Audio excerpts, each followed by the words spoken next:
Avant d'entrer dans le vif du sujet, replaçons les choses dans leur contexte. Entre les puissances de l'Europe, c'était plutôt tendu. L'Allemagne rivalisait avec l'Angleterre pour la domination navale en Europe.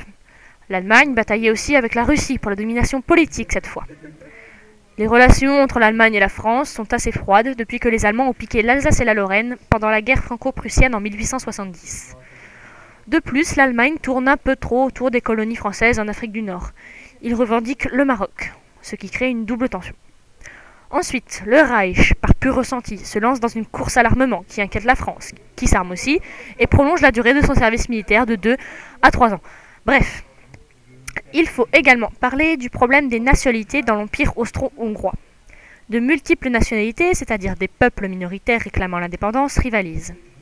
Il y a une majorité de Hongrois et d'Autrichiens, ainsi que des Tchèques, des Polonais, des Slovaques, des Ukrainiens, des Allemands, des Italiens, et surtout une grande proportion de Serbes, qui eux ont réussi à obtenir leur indépendance et leur État, la Serbie, ce qui ne plaît pas beaucoup à l'empereur François-Joseph. Nouvelle tension en Europe.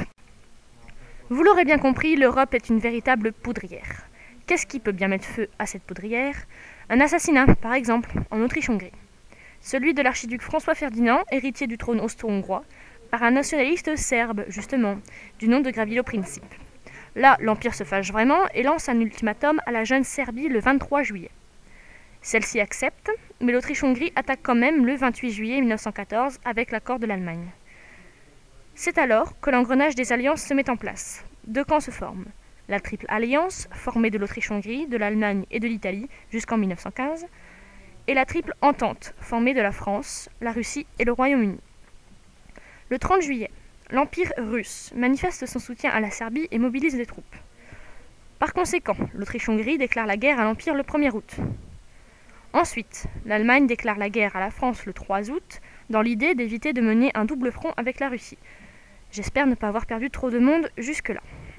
Et enfin, le Royaume-Uni se voit obligé de déclarer la guerre à l'Allemagne le 4 août. C'est ainsi que l'Europe se retrouve en guerre en 1914.